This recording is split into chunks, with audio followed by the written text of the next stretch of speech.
Okay, I've recently done a video about the internal hips and somebody kindly pointed out that it's a valley blade or an internal hip, so much appreciated. Also, put the message down below and tell me what you call them.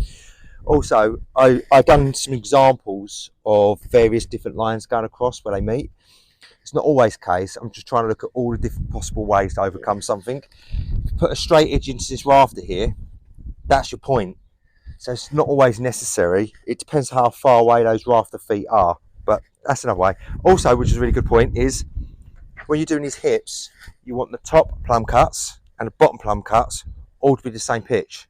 So what I do is put a level on the internal hip and make sure it's level. And if it isn't, I'll fix a piece of timber in there and twist it to suit and fix down into a joist just to keep that level, and that makes it a lot easier. Pretty straightforward and easy. One thing I would say is this steel was probably about 1/4 inch out of level. So what I did is made them about 6 mil different at the top, and I scribed them in and just dropped them just so they fit a bit better. Right, okay, let's talk on to the next bit.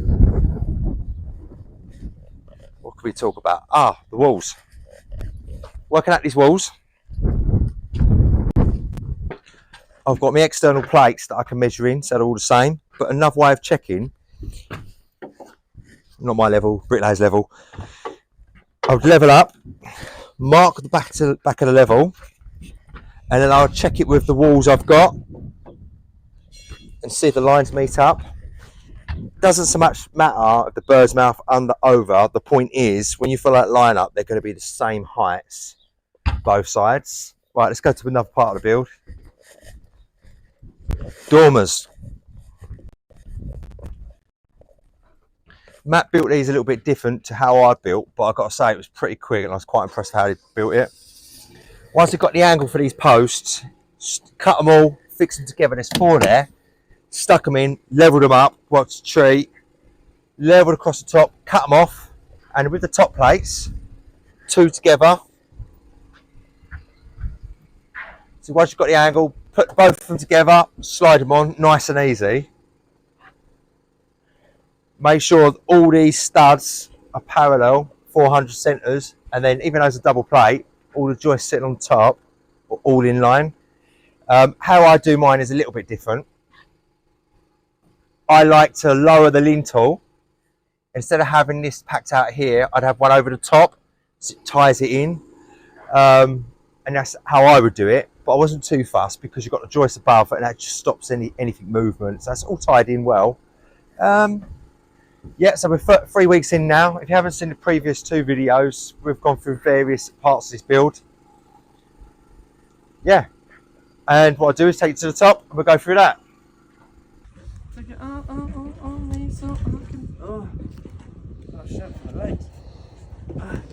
Alright, cameraman Charlie. Cameraman Bill. Cheers, Bob. Where's Adam? Right, gonna talk about this section here. It's not easy to explain how. It's one of those things you just got to do. It's basically what we did is, I've got a lay board going down here, and I used a straight edge on the roof. So I know the top's right, it's all in line through here. And then what I did is, I've got this timber here, plonked it in top, and just cut it down.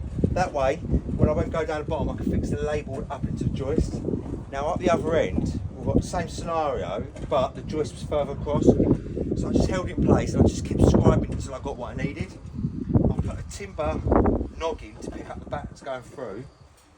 So I'm trying to think how it's got to work for the roofer. Now in the next video, I'm going to do one with the outlets going out. So we've got tubes going out and it's going to be lead ground pipe going right through. And I've got to think about how we're going to get the falls in every direction. Otherwise, if you've got it going up, down, it's going to get cool. If you've got it from back to front, it's going to get cool. We've got to try and do hips so they fall into the shape for the outlets. And I'm going to talk through exactly how we do that. While we're up here, let's have a look at that flat roof. Charlie? Furrings. Hold on, let me get a better angle. 1, 2, 1, 2. Wee, wee, wee. Oh, the camera's all over the place. Here we are. Seasickness. Hold on, that ain't a good angle. This is still going, you know. Yeah, no, we got time, mate. We got time. Here we go. That's the angle. Do editing. Go on, fella. All right, the roofs. I'm going to talk about how we do the foam pieces down there. It's a really simple way that we make up a jig and smooth while we're up here, check the view out. Beautiful. Right, let's go back down. We'll stop the camera there. Furrings.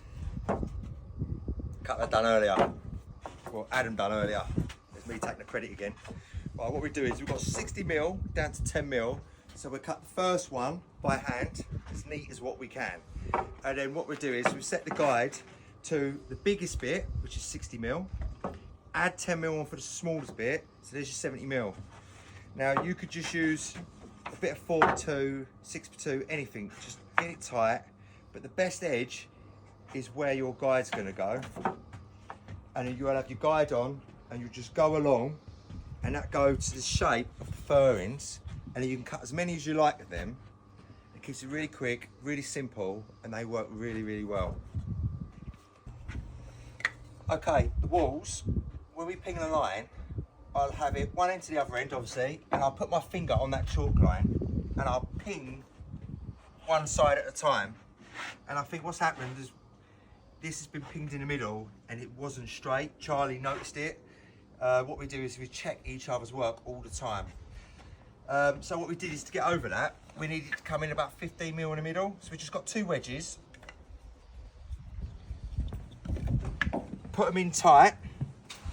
We put a block of timber here, put them in tight, just wedged them in, and that was it. And we've done it in 3 places. Just took that line out. And another way of doing this wall, which is the first time I've done it like this, and it's actually a lot better.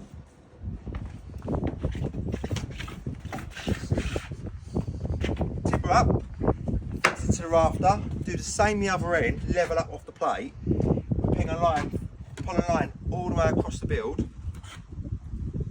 And then when we got the stud, we'll hold the stud up and we'll know what we want for the bird's mouth. We move it over to the line back, draw around it. Now we already had 1 piece of timber down for the plate at the bottom. So we know we've got 2 for the top and an extra one to go on the bottom plate. 3 timbers stacked on top of each other, 135mm. Now we're already drawing around the timber with the 1 stud as the pattern. So we deduct that off of the measurement, and then we cut them all line on, nice and tight, and we put them under every rafter to take the weight, and that'll stop the spread. What other things? I don't know, just cast the camera down there. All right. Oh, look. Done? Yeah.